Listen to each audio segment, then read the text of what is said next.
Brains. Brains. Nom nom nom nom nom. I recently watched Locke, which is a thriller drama from 2013. I think in some places it was released a year later. It stars Tom Hardy. It was written and directed by Stephen Knight, and it's a film that is really constrained, bar for a couple of shots in the entire movie. The whole thing takes place inside a car, where the lead character, played by Tom Hardy, Ivan Locke, is driving along a motorway.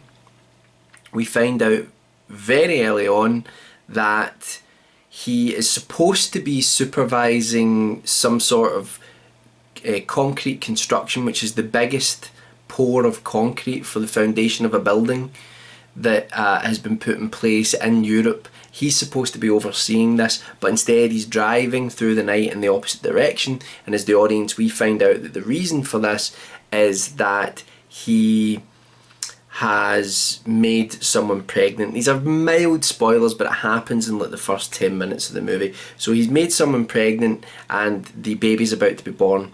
We also find out he has a wife and kids, and the whole film is really pieced together through just conversations that he has with his wife over the phone, over the speakerphone in his car, his one-time mistress who is giving birth to his child, and to a guy called Donald who is his second in command, who's supposed to be overseeing the poor.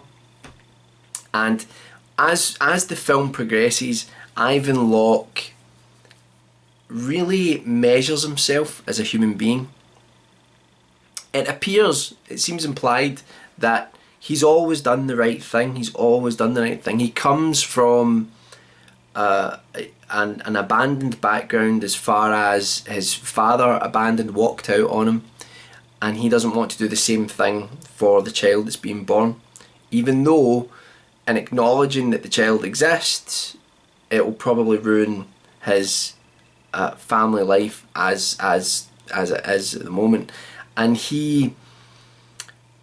it's very strange, because he's done something wrong. He's betrayed his wife, but at the same time he is a hero in the film. He's a hero.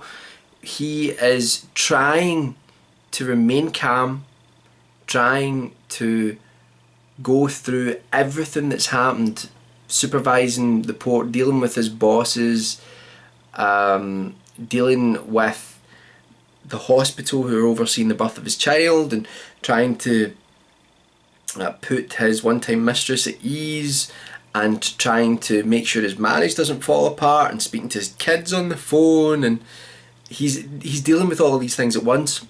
And it's almost like a baptism of fire type movie, where everything is thrown at him and it's about how he deals with it. Now, what's interesting about the movie is that I wonder how other people would view the film, because for me, watching it,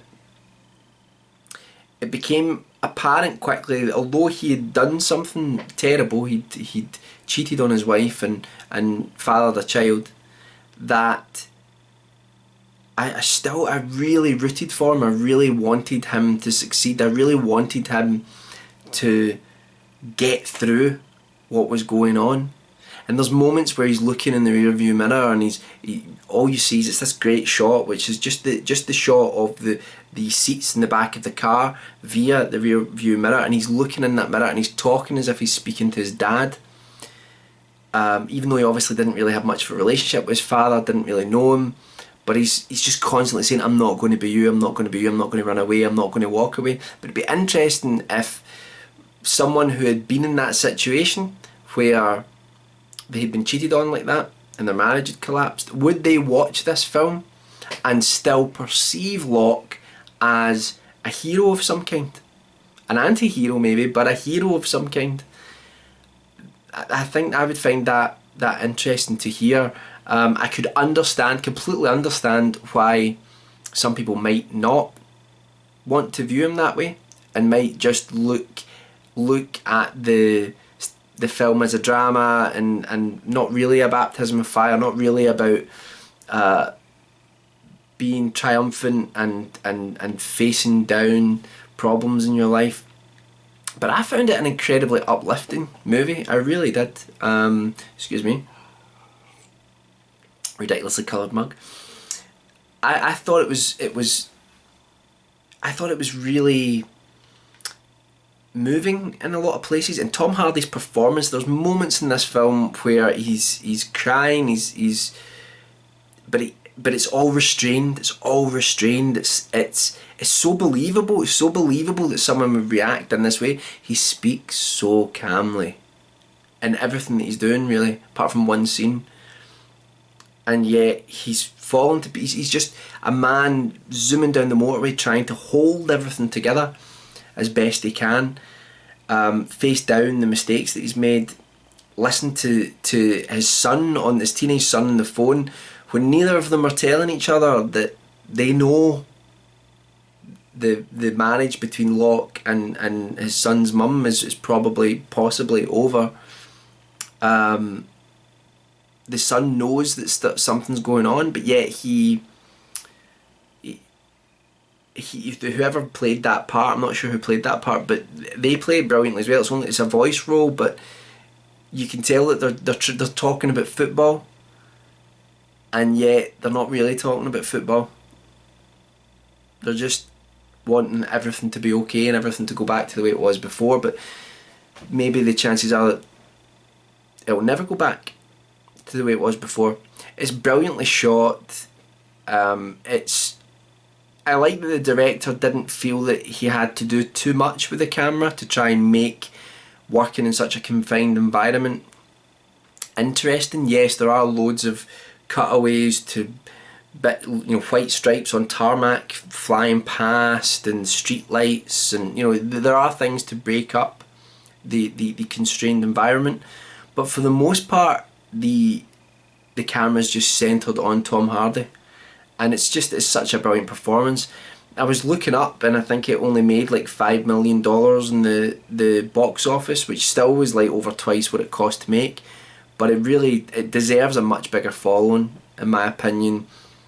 It's very easy to go into a film like this and think that what you're getting is a mystery movie or a real thriller, in terms of something like Buried, which was a Ryan Reynolds film, where the character was in this enclosed environment for the duration of the movie. It's very easy to think that's what you get, but that's not what you get here. You don't get that. You get actually a drama. You get something that's very realistic and real, and also something that I think everyone will be able to identify at least something in Locke's character, in terms of trying to keep yourself calm, trying to just get through something and trying to make all the right decisions when really inside you're a torrent, you're a rage. I think that's something a lot of people will identify with. So I would definitely recommend this. It's a short movie. It's only like an hour and 20 minutes. So what have you got to lose? Go and check it out. That's Locke. You can watch it on Netflix, I think. Is that where I watched it? Yes, it is. You can watch it on Netflix UK. I don't know if it's in the American Netflix at the moment, but it's a really, really good movie. I'm going to watch it again. I think I need to watch it again to determine whether it's a great movie, but I felt after one watching as if it was.